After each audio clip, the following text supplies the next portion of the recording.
muito abrangente a respeito de várias coisas. Paulo estava tentando ensinar essa igreja, e aqui a gente vê qual a conduta moral que Paulo, através dessas escrituras, queria ensinar esta igreja.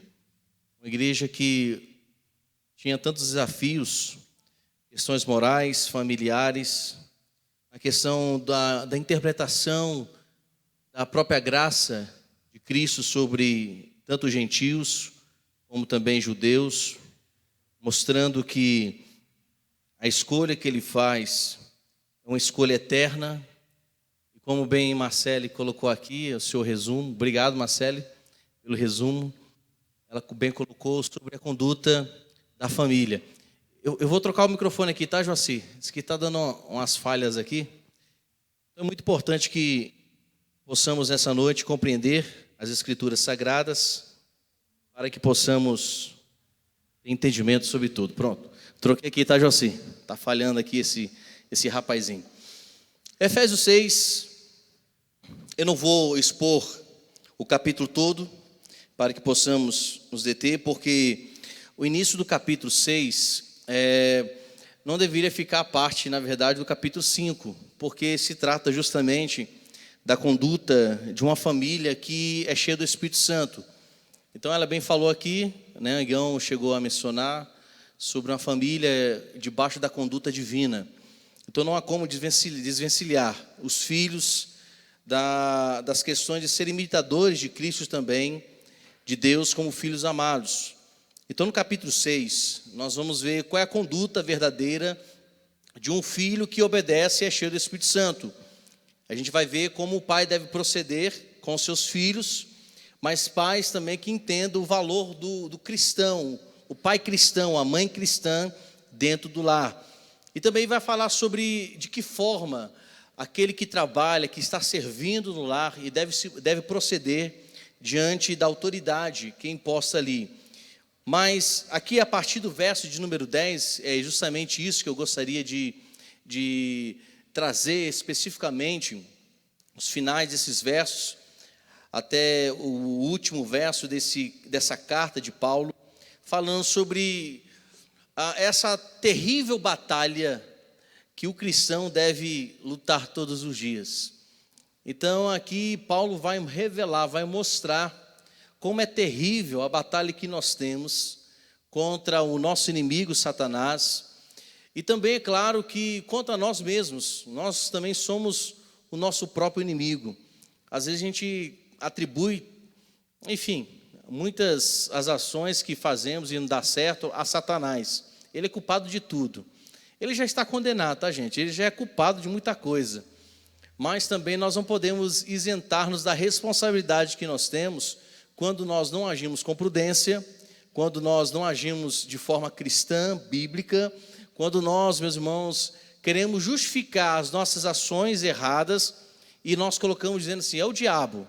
É muito fácil culpar o diabo, mas é mais difícil ainda quando a gente realmente fala, sou eu que errei. Mas como nós podemos justamente combater isso de forma certa, de forma bíblica e em tudo glorificando a Deus? Mas vamos lá, Efésios 6, versículos 10 até o 24, está escrito assim: quanto ao mais, sede fortalecidos no Senhor e na força do seu poder, revestivos de toda a armadura de Deus, para poderdes ficar firmes contra as ciladas do diabo.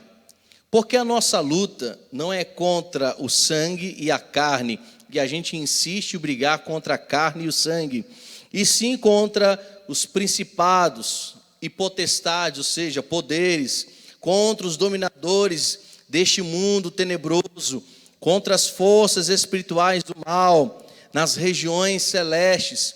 Portanto, tomai toda a armadura de Deus, para que possais resistir no dia mau.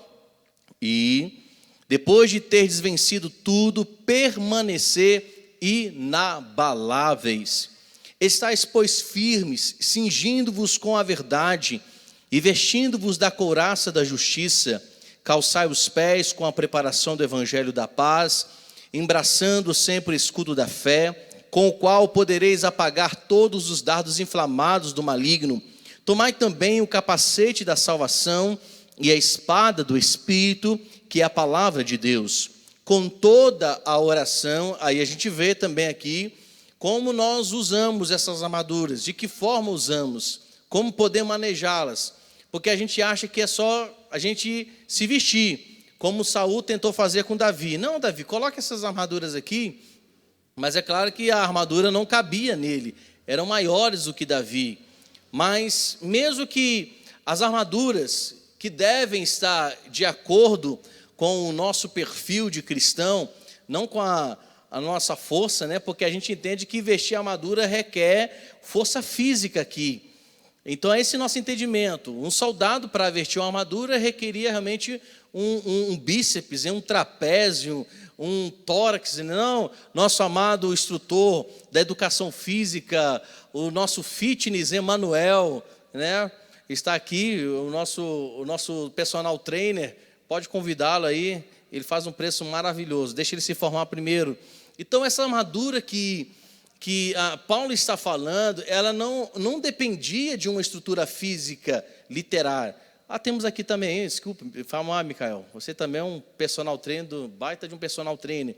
Mas ele está falando sobre questões espirituais. Então, ele continua dizendo aqui, verso de número 18, com toda oração e súplica, orando todo o tempo no Espírito, e para isto, vigiando com toda perseverança e súplica, por todos os santos, e também por mim, para que me seja dada no abrir da minha boca a palavra, para com intrepidez fazer conhecido o mistério do Evangelho, pelo qual sou embaixador em cadeias, para que em Cristo eu seja ousado para falar como me cumpre fazê-lo.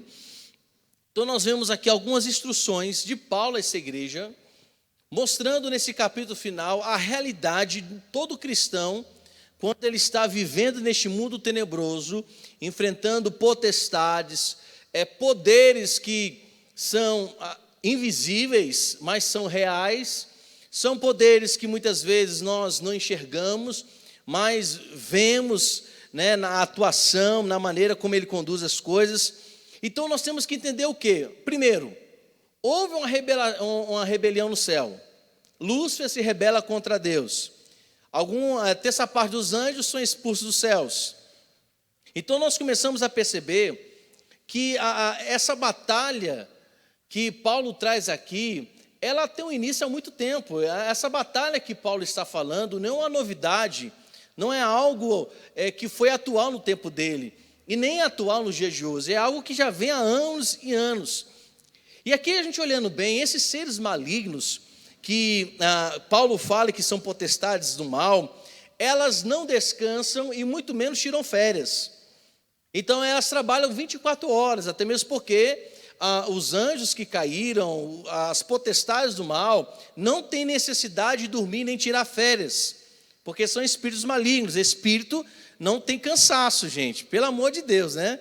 Então a gente tem que entender isso. Outra questão também, a gente percebe que além da rebelião contra o próprio Deus, nós percebemos que o diabo, ele tenta os primeiros pais, Adão e Eva, pais que deveriam dar exemplo, que deveriam justamente serem aqueles que poderiam dizer para os seus filhos: olha, me imitem. Eu acho interessante Paulo falando isso em Efésios 5, seres imitadores de Deus como filhos amados. Mas a gente percebe que Adão e Eva não tiveram a preocupação de imitar, e muito menos colocar em prática algumas coisas que lhes foram ensinadas. Uma coisa tão simples, não comam daquela árvore, da árvore do conhecimento do bem e do mal. Uma coisa que parece ser tão simples, que o inimigo chamado diabo, ele usurpa isso e, enfim, meus irmãos, detona todo o mandamento de Deus. Ele desfaz e tira toda a veracidade das palavras do nosso Deus. E a partir daí, meus irmãos, quando o homem peca, o homem morreu espiritualmente. Então, quando nós olhamos para Paulo, falando aqui em Efésios, sobre que devemos realmente imitar a Cristo, imitar o nosso Deus, que devemos ser fortalecidos no Senhor. Por que ele diz isso? Porque nós estamos enfrentando potestades, nós estamos enfrentando espíritos malignos.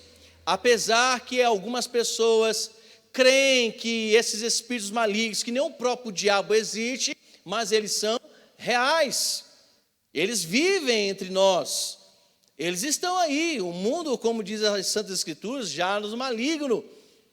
Então o nosso adversário, ele é real, ele está atuando, atua no meio político, no meio econômico, atua no meio do judiciário, do executivo, do legislativo, atua até dentro das igrejas.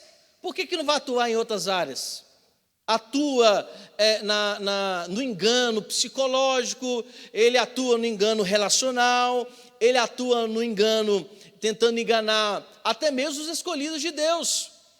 Porque o interesse maior dele não são aqueles que estão fora da presença do Senhor. A maior preocupação dele está com quem? Com aqueles que são do Senhor. E ele faz tudo para aqueles, é claro, que estão fora dos caminhos do Senhor, não têm os seus olhos abertos para enxergarem a salvação em Cristo Jesus. Então ele gera o quê? Dependência química, tóxica, gera dependência na prostituição, para quem é casado gera dependência no adultério.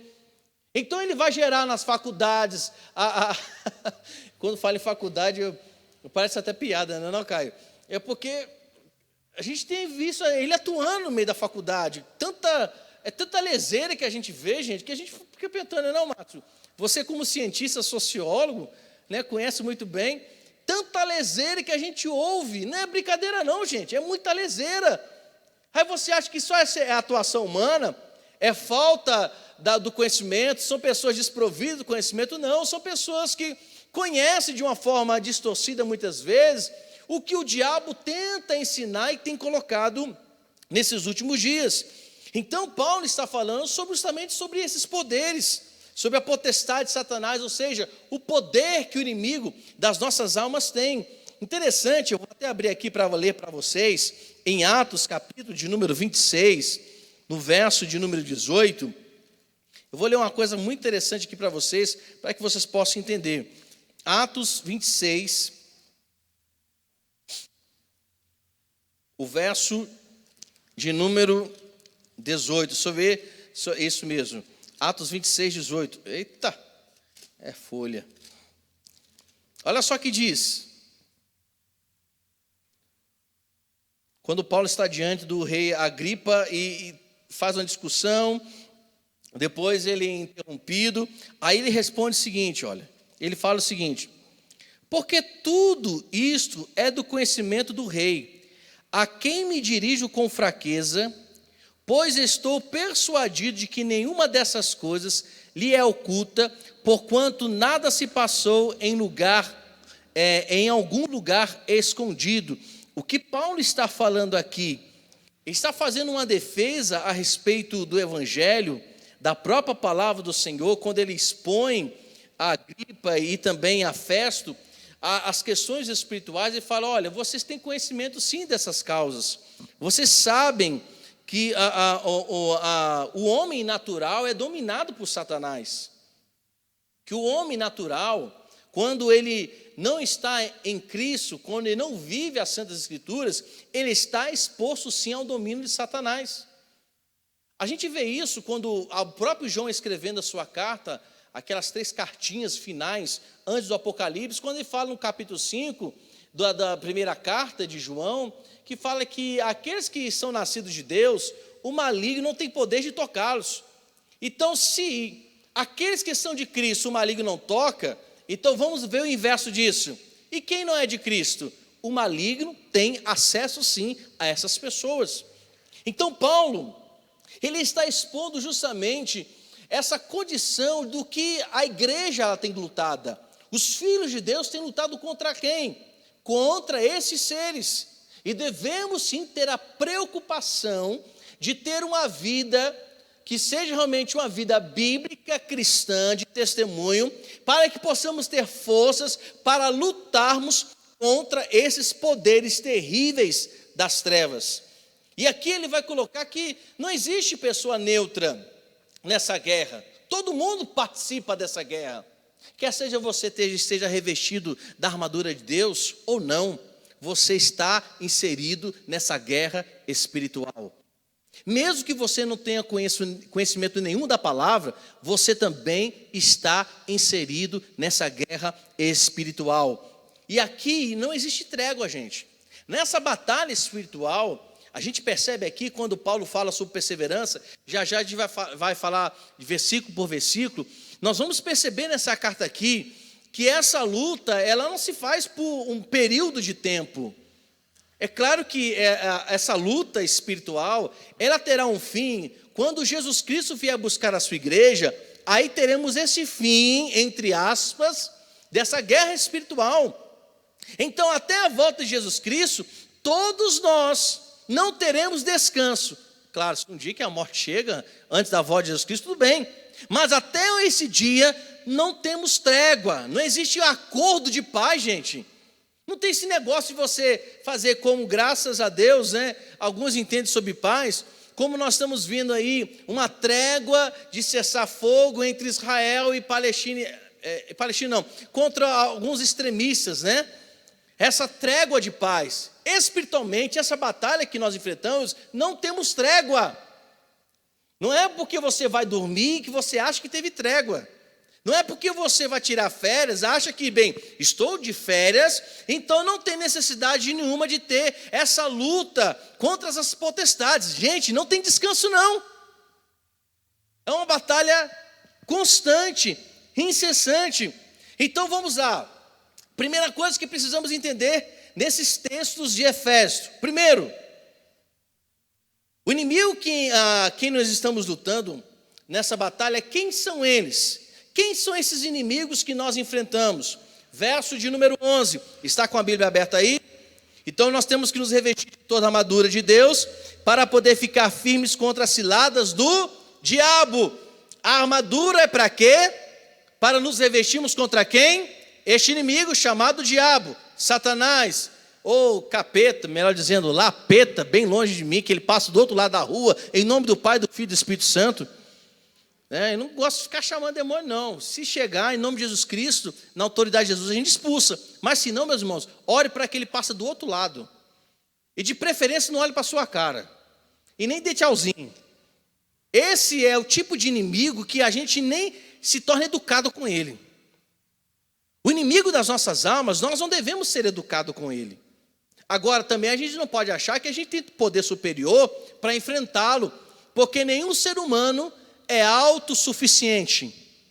Nenhum ser humano tem poderes, como as pessoas colocam aí, né? A Marvel, a DC Comics, enfim, agora tem o que tem seriado de super-heróis, e são ficções, meus irmãos.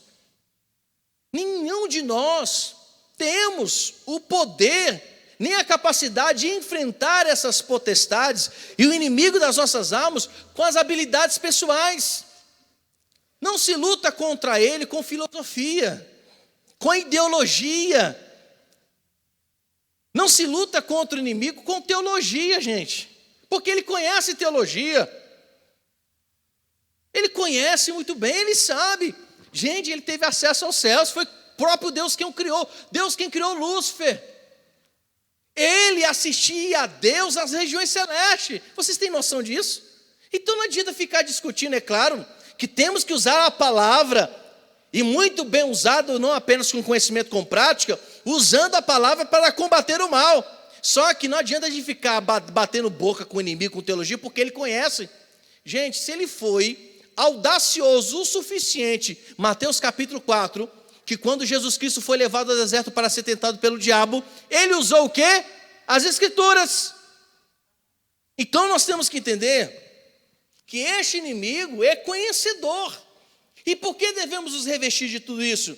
Porque, em primeiro lugar, ele é um inimigo invisível. 11, 12, verso 12, porque a nossa luta não é contra a carne ou sangue, ou seja, Paulo mostrando que esse inimigo não é uma questão física, não é um inimigo físico, carnal, com ossos, com sangue, com cabelo, falta de cabelo, não é um inimigo que tem uma certa estatura, assim como Golias foi identificado pelos israelitas, de que tipo de porte Golias tinha, o tamanho, o peso da armadura. Então não é um inimigo físico, é um inimigo invisível, porém real. Então esse inimigo, que muitas vezes nós não vemos com os nossos olhos carnais, né, com esses olhos que estão aqui junto ao nosso corpo, esse inimigo, ele nos espreita 24 horas. Ele é como um leão, como diz as Escrituras, que está ao nosso derredor, tentando tragar, tentando realmente trazer para si ou destruir aqueles que estão tentando ou querem viver uma vida com Cristo. Ele vive nos rodeando, ele passeia por nossa vida, ele escuta cada palavra. É claro que graças a Deus, que um atributo ou vários atributos ele não tem, principalmente esses atributos: onisciência, onipresença e onipotência. Graças a Deus ele não tem. Imagine se o inimigo das nossas almas tivesse o atributo da onisciência. Já pensou nisso? Quantas pessoas ele não envergonharia dentro da própria igreja, que estão dentro da igreja pensando besteira? Já para pensar nisso? Como ele sabe, como ele conhece, entre aspas, o que nós pensamos? Não é que ele tem o poder de ler a mente, mas a maneira como a gente conduz a vida, como a gente age, a maneira como a gente fala, de que forma planejamos, de forma visível, audível. Então eu costumo dizer também que o inimigo das nossas almas, ele usa muito bem a psicologia, ele usa muito bem a psicanálise. Então ele sabe como mexer, ele conhece também a mente, ele conhece o comportamento, mas graças a Deus não conhece a mente, o que pensamos. Mas ele sabe o que pensamos, entre aspas, a maneira como nós agimos, a maneira como a gente fala, como nós dissemos inicialmente. Então este inimigo é um inimigo espiritual. Então ele não pode ser combatido com armas humanas, como nós dissemos, com filosofia, com palavras apenas. Nós temos que ter realmente ciência que essa guerra com ele não é com armas carnais. Então observemos bem, não adianta, como eu já vi muitas igrejas, até mesmo pastores sem conhecimento, ou dizem ser pastores, dizendo assim, chamando o inimigo para luta corporal, para um jiu-jitsu eclesiástico, né, para um muay thai, achando que chegar visivelmente é como antigamente, meus irmãos. Eu não sei se vocês, eu sei que talvez vocês já ouviram, mas eu já vi. Quando um demônio se manifesta na vida da pessoa, o irmãozinho querendo expulsar o demônio, dando biblada nele. O demônio vai embora e quem fica com as dores? O irmãozinho, coitado. Eu já vi isso. E antigamente a Bíblia era uma baita de uma Bíblia, mas eu tenho 2 Bíblias aqui, de 1968, guardada aqui no gabinete. Meu irmão, que ele dá uma dor de cabeça. O demônio não vai ser expulso porque damos biblada no irmão que ele tomou posse. Não. Então não existe armas carnais que possam enfrentar o inimigo. Não tem nenhuma arma carnal suficiente para combater este inimigo que é invisível, porque é um inimigo espiritual. Ele não pode ser destruído com bombas atômicas. Então paremos com essa ideia de que vamos destruir fulano porque Satanás será morto. Não, meus irmãos, não se faz com armas. Ele não pode ser morto com uma facada. Ele não pode ser morto por armas de fogo. Ele não pode ser morto nem por bomba atômica, porque ele é um inimigo espiritual. Por isso que no verso 12, ele fala, gente, igreja de Éfeso, igreja congregacional, jovens, a nossa luta não é contra a carne ou sangue, não é contra pessoas, apesar que podemos discordar das ideologias, podemos discordar dos posicionamentos, podemos discordar dos planejamentos, podemos sim discordar. Isso é um direito que nos cabe como cidadãos brasileiros, o direito de expressão. Então não adianta aqui a gente dizer palavrões para Satanás, que não vai estar nem aí para que você fale palavrão, meu filho. Mas graças a Deus o nome ele teme. Um nome que é sobre todo nome, que é acima de potestades, é acima de poderes. E esse nome qual é? Jesus Cristo. Esse nome ele treme. Então essa é uma palavra, esse sim é um palavrão muito bem dito que ele teme. Então nós temos que ter esse entendimento. E ele vai mostrar aqui que a forma como ele age é uma forma inesperada. Então, quem é que pode conhecer as astúcias de Satanás? Qual ser humano que tem a capacidade de prever aonde ele vai agir? Qual ser humano? Então nenhum de nós, volta a dizer, temos também a capacidade de prever qual será o passo dele. Mas podemos nos prevenir, aí eu posso usar a palavra, nos prevenir contra esse inimigo invisível, usando o quê? As armaduras, que aqui são armaduras não físicas, mas são armaduras espirituais contra o inimigo invisível, que também é um inimigo espiritual. Então o inimigo ele é astuto. Verso 11 que ele fala aqui, olha, verso final, a frase final aí do verso de número 11. Vamos ler todo que é melhor. Vocês devem se revestir de toda a armadura de Deus para poderes ficar firmes contra as ciladas de Satanás. Então Paulo está revelando que este inimigo ele é astuto. Ele age de forma dissimulada como uma serpente, ou melhor dizendo, dissimuladamente como uma serpente. Ele se disfarça, ele se transfigura até em anjo de luz para tentar enganar as pessoas. Então os seus ministros até parece, ou seja, aquele quem comanda, o inimigo das nossas almas, os seres malignos que ele também dá ordem, comanda, parece até ser ministro de justiça. Eu disse de um dia aqui uma pregação, eu acho que foi até sobre Efésios 6, que eu disse o seguinte, meus irmãos, não achemos nós, porque Satanás gosta de imundícia, ele gosta de tudo que é imundo, ele gosta, só que ele também é organizado. Então nós não achamos aqui que os inimigos das nossas almas, as potestades, os principados do mal, eles agem de forma desordenada. Meus irmãos, eles são organizados. Só que a organização deles é para destruir o reino de Deus, que também é organizado, porque o nosso Deus é exímio administrador. O nosso Deus é a pessoa mais sistemática, se a gente pode observar bem, mais eficaz, eficiente e efetiva em tudo que ele faz. Por isso que não há arrependimento nele, porque ele não erra. Por isso que não é homem para que minta. Ele não erra. Então Jesus Cristo precisou se arrepender? Nunca, porque Jesus Cristo nunca errou e nunca teve um pingo de pecado. Mas o nosso inimigo é organizado e tenta desorganizar outras questões. Ele vai usar a sua voz mansa. Meus irmãos, a gente tem que tirar essa coisa da cabeça, que o diabo vai aparecer para a gente de 2 chifres, um rabo com a ponta, vermelho com um tridente. Não é assim? A ideia que se coloca, ou então aqueles que gostam de filosofia grega ou de história grega, né, colocam lá o deus da guerra, o Hades, ou então como os babilônicos criam também, que eram totalmente politeístas, que era Deus para cada situação de ação. Mas, meus irmãos, nós temos que ter essa ideia que ele chega mansamente, ele não vai chegar assim de forma abrupta, ele não vai querer chegar assim e colocar as suas armas de forma que possamos rejeitar de primeira.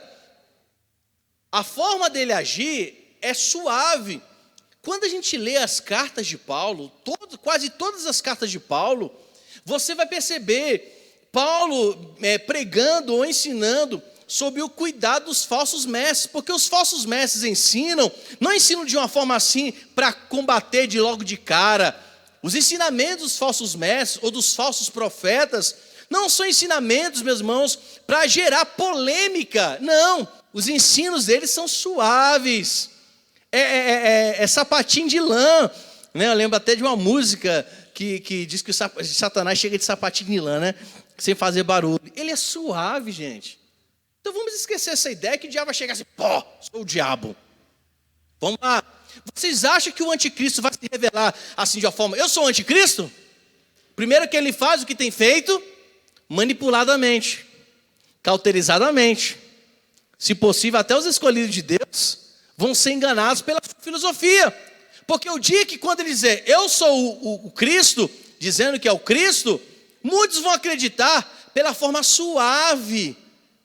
Olha só como Satanás se apresenta a Eva. Ele não chega assim corporeamente e fala assim, pum, é igual no Instagram, né? As pessoas fazem edição, né? Assim, a pessoa está com a roupa e dá um pulinho assim, aparece com outra roupa na edição. Não, ele não vai chegar assim, ele vai lá suave. Ele chegou assim para a serpente, falando com Eva, olha Eva, não foi bem assim que Deus quis te dizer não, meu filho. Observe bem, que até a forma do diabo manipular as palavras de Deus foi de forma suave, gente. Então Paulo está dizendo que ele usa de ciladas de forma astuta. Então é isso que Paulo está dizendo, gente, ele é astuto. Ele vem suavemente, ele vem de uma forma, sabe, tranquila. Ele não usa muitas máscaras, ele não tem essa ideia também de mapear, de se esconder, mas ele, muitas vezes, grande parte do tempo, ele vai tentar mostrar algo que ele não é. Ele é um ator. Quem deveria ganhar o Oscar todos os anos, o nome dele se chama Inimigo das Nossas Almas. Ele que deveria, meus irmãos, ganhar o Oscar de melhor ator. Então ele mapeia, ele confunde. É como o namoro. Eu costumo dizer, né? Claro que não vou dizer que o namoro é assim, mas é como o namoro. Quando você vai chegar perto da sua pretensa, o homem chega como? Cheiroso, com banho tomado, não é assim, gente? Escova os dentes, que não vai chegar com aquele bafão de leão. Olha, o camarada chega com filosofia, cheio de, né? A menina chega até a arrepiar, que menino inteligente. O cara lê poesia, ele vai pegar a revistinha de como usar frases de efeito. Aí quando você vai conhecendo o camarada, você vê que o cara não gosta de tomar banho, que não escova os dentes, que é sujo. Porque na maneira que a gente vai se relacionando, a gente vai conhecendo as pessoas. É a mesma coisa a moça cheia de finés, educadérrima, né? Aí o cara fala, que mulher educada. Aí durante o processo, a bicha é ignorante. É o cão chupando manga. Então o inimigo das nossas almas, ele não vai chegar assim. Ele não vai chegar com a face, com o rosto feio. Ele chega de forma suave. Por isso que Paulo está dizendo, ele é astuto. Nós temos que nos revestir da armadura, porque as ciladas do inimigo são grandes. O que mais que ele fala? Que esse inimigo ele é persistente. Verso de número 13. Olha só o que está escrito aí no verso de número 13.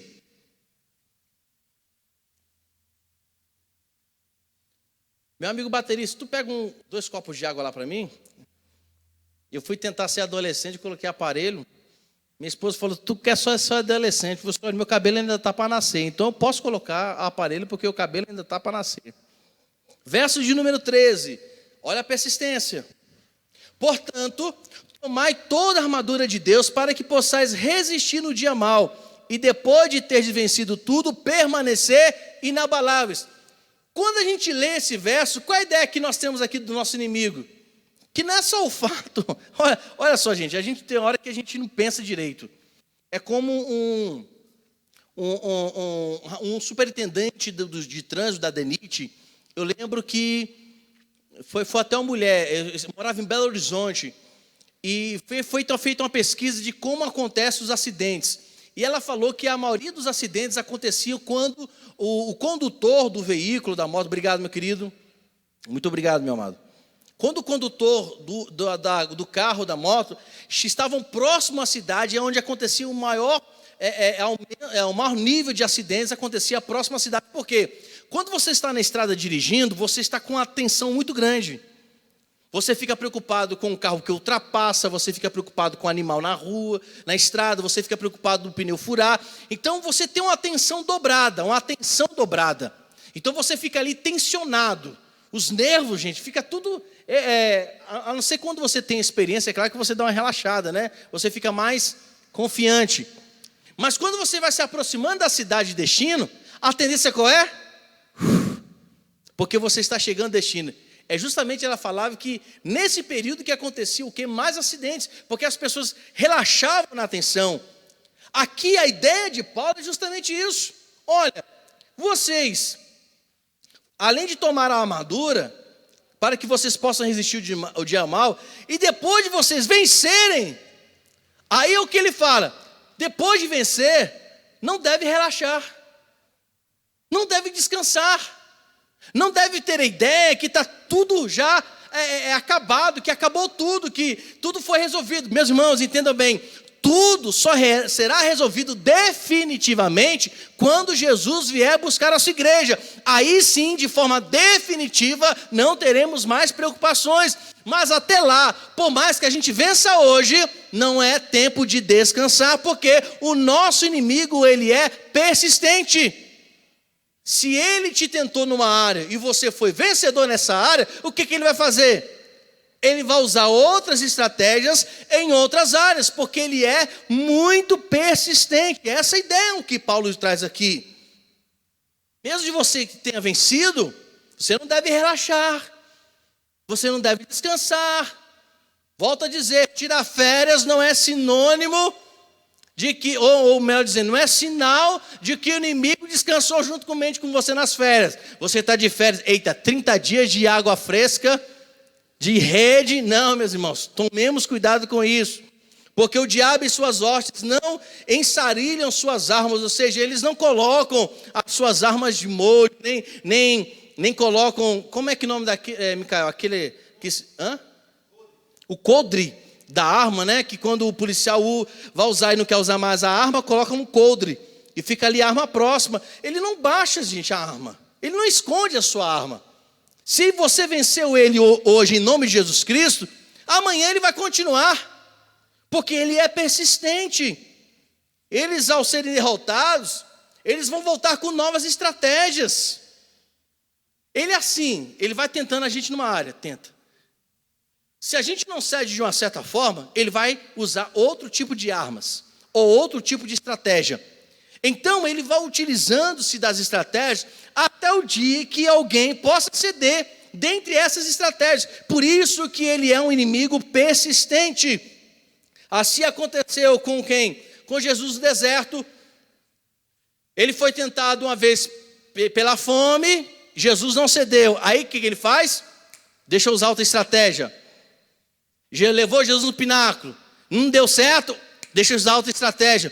Por 3 vezes o inimigo das nossas almas usou de estratégias contra Jesus. Graças a Deus que esse filho do homem não tinha pecado, não tinha natureza pecaminosa, porque ele era o Cordeiro vivo. Mas ele fez isso contra quem? Contra Sansão. Por 3 vezes ele usa a arma. Sansão se casa com uma mulher estrangeira, vai para uma cidade chamada Tina, produtora de vinho, porque o nazireu não podia tomar vinho. Ele vai lá, faz festa com vinho. Aí, segundo o voto do nazireu, não podia tocar em cadáver. Número 6 fala sobre o voto do nazireu, que se tocasse em cadáver, tinha que se ficar recolhido 8 dias para se santificar. E Sansão não ficou 8 dias recolhido, porque ele tirou do mel, da onde? Tirou o mel da onde? Da boca de um leão morto. Ele não podia tocar em cadáver, quebrou o segundo. Mas tudo bem, aí tentou a terceira estratégia definitiva, que foi justamente com a mulher que tinha o maior nome da face da terra, Dalila. Nunca esqueço disso. E ela usa de persuasão. Ela tentou uma vez, não conseguiu. Segunda vez, o inimigo é assim, porque o inimigo ele é persistente. Pedro, o apóstolo que andava com Jesus, entrou pelo engano da autoconfiança. Não, Jesus, eu nunca vou te trair. Quem sou eu para te trair? Não vou fazer isso contigo, não. Antes do galo ter cantado, o que ele faz? Negou. Então o inimigo vai usar de estratégia. Ele vai colocar a internet, vai colocar a televisão, vai colocar a amizade, vai colocar pensamento. Ele vai usar de estratégias assim, no trabalho, na faculdade. Ele vai usar de todas as armas, por isso ele é persistente. Por isso que Paulo está dizendo, depois de vocês terem vencido, não fiquem tranquilos. Permaneçam inabaláveis. Permaneçam firmes. Deixa eu pular um pouco para frente aqui, que as horas passam rápida.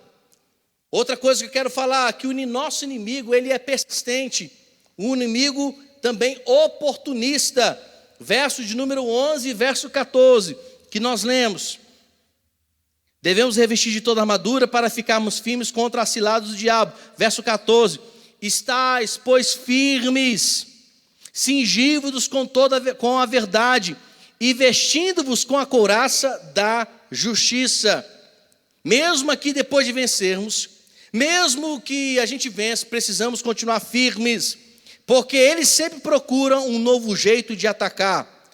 Quando o crente, meus irmãos, deixa de usar toda a armadura de Deus, ele vai tentar encontrar uma brecha e assim fazendo um estrago grandioso.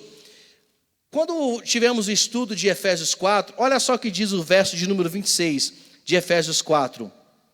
Irai-vos e não pequeis, não se ponha o sol sobre a vossa ira. Ok. Nem deis lugar a quem? Ao diabo. Por quê? Porque o inimigo, ele vai procurar as nossas partes que são consideradas indefesas. Aquela parte vulnerável. É a parte onde que a gente não tem forças, onde que a gente não consegue suportar. Então ele vai usar de oportunismo. Ele vai sempre encontrar uma brechinha, uma oportunidade para tentar destruir. Não é à toa que ele é usado esse termo também para ele, que é o destruidor. É aquele que tenta justamente ver no momento certo, de forma súbita, tentar destruir todos nós. Agora uma coisa, eu quero dizer para vocês se conhecem? Vocês sabem quais são as fraquezas de vocês? Então fortaleçam essas áreas fracas. Um dos grandes problemas que nós temos é que nós temos às vezes medo de dizer a Deus, é claro que tem conhecimento, mas é importante nós dizermos quais são as nossas áreas fracas. Nós precisamos expor isso a Deus e pedir a Deus ajuda para que essas áreas frágeis da nossa vida, moral, espiritual, porque o físico a gente é fraco mesmo, né? O nosso físico é fraco, mas existem áreas emocionais que somos fracos. Então muitas vezes o inimigo, ele encontra uma brecha, uma oportunidade para emocionalmente destruir a nossa vida. Quer ver uma estratégia emocional? Colocar uma pessoa errada para você se relacionar. É uma estratégia emocional. É um oportunista emocional. Quando ele percebe que tem um jovem, e eu não estou falando só para jovens aqui não, porque tem muita pessoa aí que é casado, é adulto, tem também problemas seríssimos emocional. Porque o diabo percebeu que houve um certo problema de carência, houve um certo problema de fragilidade emocional, e ele vai usar justamente essa oportunidade para tentar acabar com a pessoa. Olhemos para a vida de Jó. O que ele fez com Jó? Ele usa desculpa com Deus. Olha, Jó é assim porque o Senhor abençoa, o Senhor o faz prosperar, deixa eu lá acabar. Então ele viu que não eram os bens materiais que Jó estava sustentado nele. Então ele fala assim, não, vamos para a vida de Jó. É porque tem muita saúde. Aí Deus fala assim, olha, você pode tocar no corpo, mas não vai tocar na vida. Observe bem que o inimigo das nossas almas não ficou satisfeito em ter tirado os bens de Jó, em ter tirado a família de Jó, porque emocionalmente isso traz uma tragédia muito grande, dependendo da estrutura da pessoa. E ele foi lá, tentou o quê?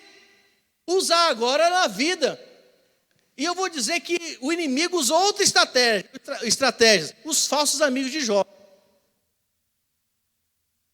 Porque os amigos de Jó, entre aspas, falaram tanta besteira, gente, que o próprio Deus, lá no número 42 de Jó, no verso 7, falou para Elifaz, vai dizer aos teus amigos que você e tanto eles, falaram coisas sem conhecimento a meu respeito. Então eles falam besteira. Muitas vezes, infelizmente, o nosso maior ponto fraco são aqueles amigos que achamos que são amigos. São aqueles que às vezes estão próximos de nós e estão nos empurrando para o buraco. Muitas vezes o inimigo usa dessa estratégia, porque ele é oportunista. Um pregador chamado McLaren, ele fala que o diabo e as suas hostes, eles sempre buscam uma estratégia para atacar no súbito, de súbito, assim, ó, no de repente. E ele vem, segundo o pregador, quando ele pregava sobre Efésios 6, ele fala que ele vem sem dar avisos. Não é aquele que coloca a faixa de sinalização durante a estrada. Então, estrada, para quem conhece aqui, Sossego, quem mora em Sossego, não é, Larecinha? Já morou lá, né? A estrada que fizeram, asfaltaram, tem uma curva que é bem fechada. Mas é bem fechada mesmo. Colocaram até um retentor para a pessoa, o carro não ir para o outro lado. Mas se você não conhecer a estrada de noite, você passa para o outro lado, porque é fechado, não tem nenhuma sinalização. Assim é o inimigo, meus irmãos.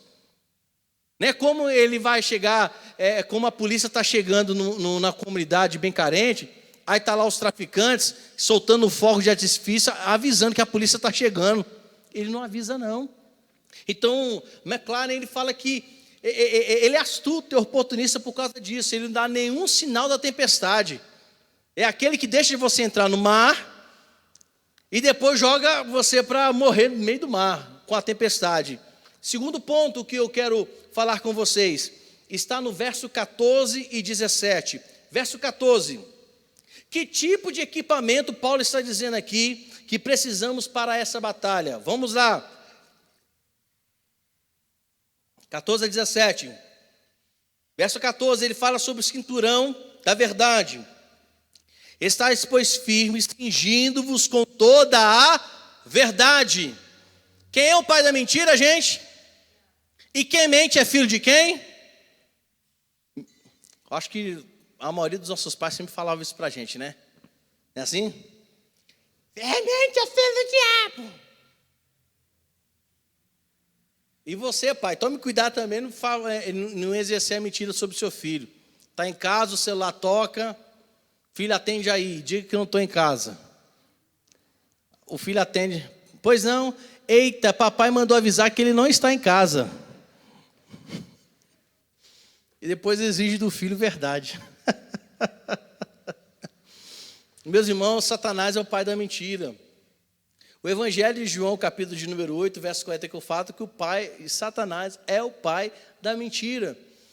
Tem uma frase que pastor Alexandre Ximenes, eu vi quando ele estava pregando sobre Provérbios 6, isso muitos anos atrás, nunca me esqueci dessa frase, quando ele disse que a certidão de nascimento do filho do diabo é a mentira. Né? Ou seja, quem mente tem como na certidão o pai Satanás.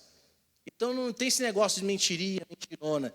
Nós como pessoas, pessoas civis, enfim, como cidadãos, humanamente falando, não celestiais, mas humanamente falando, nós como sociedade aqui humana, é que qualificamos o nível de criminalidade, o nível de práticas que vão contra a lei. Ou seja, para quem furtou, tem um tipo de penalidade para ele. Quem matou tem outro tipo de penalidade. Então, nós, como seres humanos, que qualificamos o nível de crime que cometemos. Mas, diante de Deus, se olharmos o prisma da palavra em Êxodo 20, quem comete adultério não está diferente de quem desonra pai e mãe.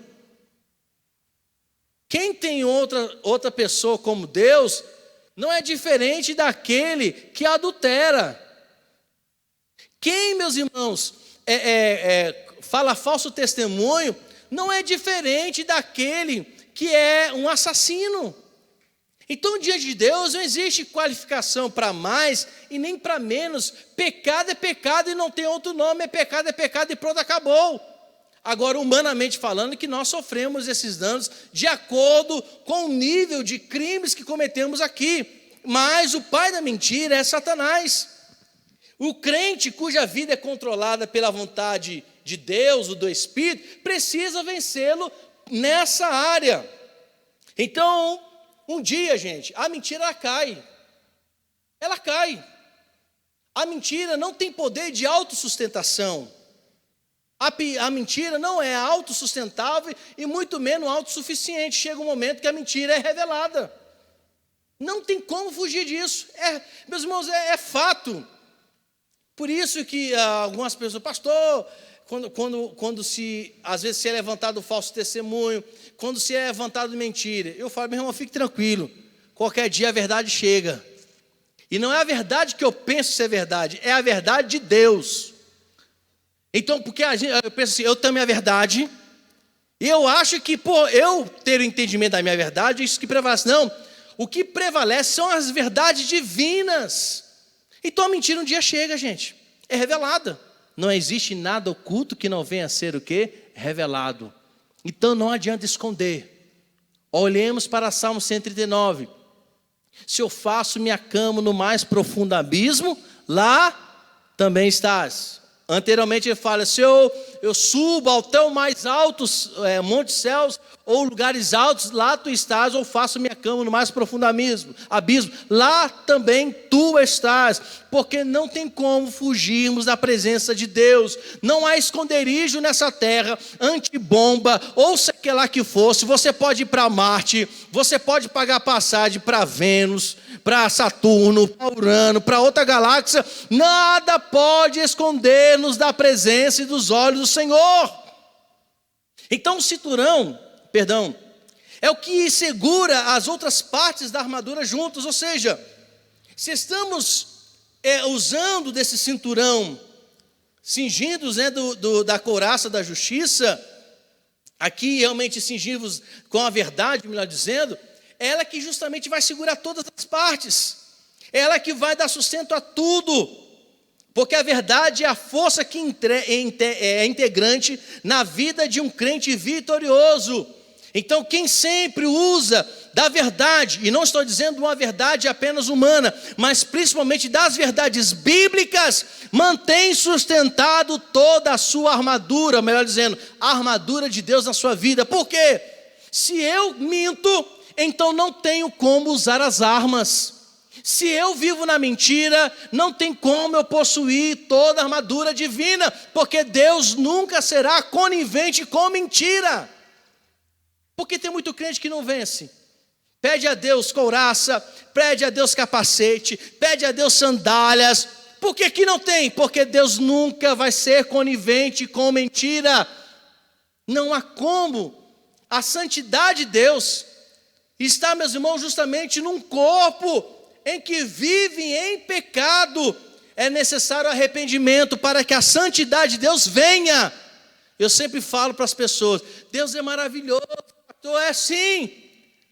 Mas deixa eu falar uma coisa aqui, Deus só perdoa pecados quando o homem tem arrependimento. Deus não vai perdoar pecados para quem vive pecando e não quer arrependimento. Não há perdão de Deus não, meu querido. Então esquece esse negocinho aí, hein? Deus é amor, pastor. Sim, garoto. Mas não está desassociado com a justiça. Então não existe esse dualismo entre amor e justiça. O amor de Deus, quando ele aplica amor, está aplicando a justiça nisso. E quando ele aplica a justiça, ele aplica o seu amor junto nisso. Não existe desassociação entre amor e justiça de Deus. Não é separado. Então o cinturão é o que segurava a espada. A não ser que você pratique a verdade, você não pode usar a palavra de Deus. Não pode. Mas pai, em teu nome expulsamos os demônios, em teu nome falamos em línguas, em teu nome, apartai-vos de mim, malditos. Então nós temos que usar sim a verdade. Porque aí quando a gente usa a verdade, estamos sendo capacitados e fortalecidos para usar a couraça da justiça. Porque essa é a peça da armadura feita de metal que cobria justamente o guerreiro do pescoço ao peito. O que ele fazia? Protegia tanto o coração e os órgãos vitais do ser humano. E o que Paulo está dizendo? Que esse é um símbolo da justiça que o crente tem em Cristo. Paulo vai segurar isso em 2 Coríntios, capítulo 5, 21, que ele vai falar justamente sobre o caráter de como o crente deve conduzir a sua vida. Um caráter justo, que é exercido de forma diária. Então a couraça aqui representa a vida devota e santa, ou seja, retidão moral, porque sem a justiça de Cristo e a santidade pessoal não tem defesa contra as acusações de Satanás. Então a couraça protegia o pescoço ao peito, órgãos vitais. Então, espiritualmente falando, se eu não estou revestido, as partes vitais espirituais da minha vida estão expostas. Então eu não vou ter defesa. Qualquer ataque do inimigo eu serei atingido. Outra questão fundamental que ele coloca aqui, verso de número 15. Não apenas isso, mas calçai os pés com a preparação do evangelho. Meus irmãos, os soldados romanos, é claro que eles usavam sandálias, mas eles usavam com cravos na sola. Para quê? Para pudessem ter agilidade. É como um jogador de futebol usa travas no campo de futebol, de grama, usa aquelas travas debaixo da chuteira do tênis, para que quando ele possa ter o movimento de correr, de bater na bola, enfim, o seu movimento como jogador, ele possa ter segurança e estabilidade também. E assim ajuda a ter agilidade. Tanto é que hoje, só para os irmãos terem ideia, apesar que antigamente usava um tal de chamado quichute. Alguém já usou quichute aqui? Além de Fred, Joaci, estamos revelando a nossa idade. Aleluia. Então, o que Paulo está dizendo? Vamos contextualizar nos dias de hoje. É como que um cristão pudesse estar usando chuteiras com travas, para que pudesse dar o quê? Segurança e agilidade na caminhada e corrida por lugares que não eram lugares assim bons. Então, ou seja, era um calçado adequado, que dava ao soldado romano justamente essa possibilidade de ele caminhar seguro, ágil, e até mesmo que se ele viesse correr, ele não teria problema para cair, para deslizar, para até mesmo cair, tropeçar em alguma coisa. Então, se nós queremos ficar firmes e de pé na luta, precisamos estar calçados com o evangelho, que é isso, que nos dá paz com Deus e com o próximo. Então, nós precisamos ter pés velozes para anunciar o evangelho da paz aos perdidos. Então, o que nós vamos ver aqui é importante, temos segurança nesse evangelho, temos justamente firmeza para proclamarmos, para prosseguirmos e para que nós não tenhamos nenhum tipo de tropeço durante isso. Por isso que precisamos usar o quê? Os evangelhos, as boas novas, a palavra do Senhor, que nos traz firmeza, consistência, agilidade e nos faz avançar também. Porque imagine só um soldado com toda a parafernália e os pés descobertos. Pisa numa pedra, já sente dores. Vai pisar no terreno escorregadio, não tem sustentação, porque logo ele pode escorregar. O evangelho, meus irmãos, nos dá sustentação.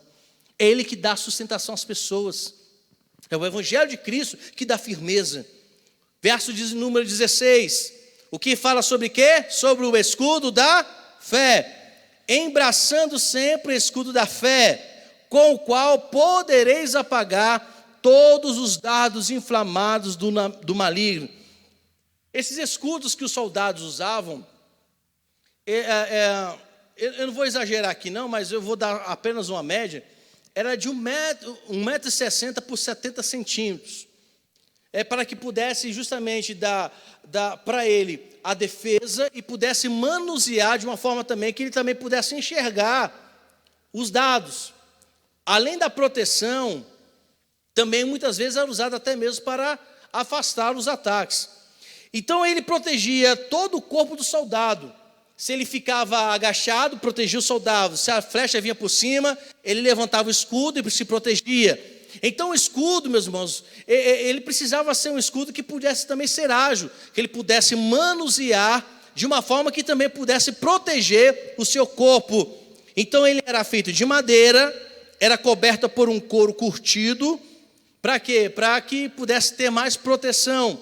E quando os soldados lutavam emparelhados, formavam como que uma parede contra o adversário. Então o que Paulo está dizendo? Gente, o diabo vai lançar dados inflamados nos nossos corações, nas nossas mentes. Que dados são esses? Mentiras, pensamentos blasfemos, pensamentos de vinganças, dúvidas e ardentes desejos de pecar. Então esses são os dados que ele lança. Então o que fazemos com o escudo da fé? Nós usamos, nos aparelhamos contra eles, nós protegemos. Se vier por cima, protegemos a mente. Se vier contra o nosso coração, protegemos o coração. Se ele vier nos pés, protegemos nossos pés. Ou seja, ele protegia todo o corpo. Então a fé aqui, e uma coisa que eu quero chamar a atenção de todos, o escudo da fé aqui, e que precisamos entender bem, que muitas vezes muitos cristãos usam muito mal a fé bíblica, acham que a fé é para receber coisas. Muitos acham que a fé é para ser próspero, que a fé é só para receber cura, que a fé é para receber só milagre, que a fé é para ter uma conta gorda no banco. Amém, que assim seja para todos nós. Mas o intuito da fé aqui, biblicamente falando, não é para receber coisas, é para ter firmeza em Cristo, é para crer nas Escrituras, é para crer nas coisas santas. Então, biblicamente falando, a fé é justamente isso, é que nos envolve, que nos dá capacidade, firmeza na pessoa de Cristo, em Deus e no Espírito Santo. E ele serve também como escudo, ou seja, nada pode nos tirar. Olhemos para Hebreus 11, galeria dos homens da fé. Muitos, como diz a palavra do Senhor ali, nesse autor escreve, que muitos não chegaram nem a receber a promessa, mas morreram com convicção que Deus, Jesus Cristo, o Espírito Santo, a Trindade, era senhores sobre a vida dele. Outra coisa importante para caminharmos para o final, ele fala sobre o capacete da salvação, verso 17, está escrito o seguinte: tomai também o capacete da salvação e a espada do Espírito, que é a palavra de Deus. Então o que a gente observa aqui, inimigo das nossas almas deseja atacar a mente, a estratégia pela qual ele derrotou e tem derrotado muitas pessoas. Mas o capacete é uma armadura, meus irmãos, que fala sobre, o que Paulo está dizendo aqui, fala sobre a mente controlada por Deus. É a mente de Cristo que Paulo também chega a falar em 1 Coríntios. Então quando a gente fala aqui sobre capacete, é a mente que é controlada por Deus e pela sua palavra. Uma mente que tem a palavra de Deus, ela está protegida. Então, a Bíblia fala que o povo perece porque lhe falta o quê? Conhecimento. Uma pessoa que não tem uma mente no conhecimento da palavra, e é claro que precisa ter exercício da palavra, ele está protegido. Ele entra na faculdade e não se desvia na faculdade. Ele está no trabalho e não se desvia no trabalho. Porque a sua mente está o quê? Assegurada. A sua mente não recebe qualquer doutrina de demônios, como Paulo fala também sobre esse a respeito. É a mente que está protegida pela palavra do Senhor. Ninguém ludibria, ninguém consegue distorcer nada, porque você está firmado nas Santas Escrituras. Agora, gente, como é que podemos ter uma mente totalmente defendida, né, o capacete da salvação, pela palavra do Senhor, se nós não procuramos estudar a palavra de Deus? As pessoas não querem mais estudar a palavra do Senhor. Então, para que a gente possa ter uma mente, esse capacete da salvação protegido com todos os dardos do inimigo, precisamos estudar a palavra e vivenciá-la. Verso 17, a espada do Espírito. Já estamos chegando no final. O que vai falar sobre a espada do Espírito? Tomai também o capacete da salvação e a espada do Espírito, que é a palavra de Deus, ou seja, a palavra na mente, que salva, nos livra, e a espada que é usada como uma arma de ataque. Essa espada, é claro que é a palavra de Deus. Eu vou falar um negócio aqui, eu quero que vocês entendam muito bem. Não sou contra nenhum servo de Deus que são autores escritores da palavra de Deus. Mas nesses últimos tempos, as pessoas citam muito mais autores do que o próprio Cristo no seu evangelho. Citam fulano, ciclano, não sou nada contra. Eu citei 2 pessoas aqui. Elas podem ser exemplos. Eu devo, sempre que posso, ler livros que possam me trazer esclarecimento. São pessoas que estudaram a palavra de Deus e nos ajudam muito em esclarecer. A gente vê teólogos como Weingruden, a gente vê teólogos como Zacarias, temos teólogos como, mais conhecido no meio de nós, Erickson Millard, temos John Stott, John Piper, enfim, temos vários escritores, John MacArthur, enfim, o que hoje Hernando Dias Lopes, Nicodemos, tem muita gente, mas o grande problema hoje, que estão trocando a palavra de Deus pelos comentários de autores. Não sou contra eles. Claro que por forma ética e viável, temos que mencionar alguma frase, alguma palavra que nós usamos, que não são nossas. Mas o grande problema hoje é que esses autores estão tendo mais evidência do que a própria palavra de Deus. E devemos tomar cuidado. São pessoas que não procuram ser idolatradas, mas muitas vezes pessoas idolatram. De vez em quando a gente tem uma brincadeira saudável na igreja. Quem é calvinista, quem é arminiano? Armínio, se ele trouxe algum estudo, ele teve que tirar da palavra. Calvino, a mesma coisa. A palavra de Deus, meus irmãos, não é exclusividade de nenhum segmento. A palavra de Deus é exclusiva a quem quer estudá-la. Predestinação, livre-arbítrio. Não foi Calvino que pregou, não. Foi a palavra de Deus que trouxe ensinamento. Se você quer falar sobre livre-arbítrio, porque não foi você que inventou, não foi Armínio que inventou, não, gente. Isso é bíblico. Escatologia, o sei o que lá, porque fulano, meu irmão, para com isso. Está na Bíblia. Nós temos que parar de denotar determinadas coisas a pessoas e esquecemos que essas coisas são da palavra do Senhor, ou é a palavra do Senhor. Então a espada que devemos usar são essas aqui. Que temos que estudar, vamos estudar. Vamos nos preparar, sim. Vamos usar parafernalhas, vamos sim. Mas não podemos trocar de forma nenhuma essas escrituras por nenhum autor.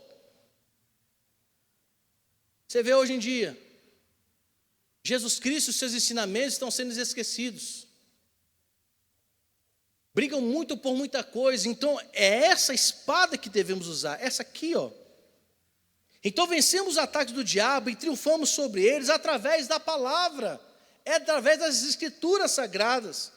É pela palavra que saqueamos o reino das trevas, a casa do valente. É pela palavra que os cativos são libertos.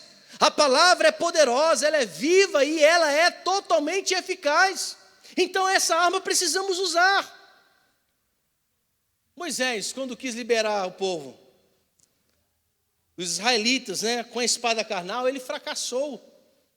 Mas quando usou a espada do Espírito, o povo foi liberto.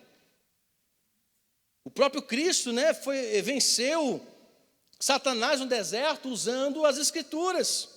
Pedro, quando quis defender Cristo com a espada, ele fracassou. Mas quando brandiu a espada do Espírito, multidões se renderam aos pés de Jesus Cristo.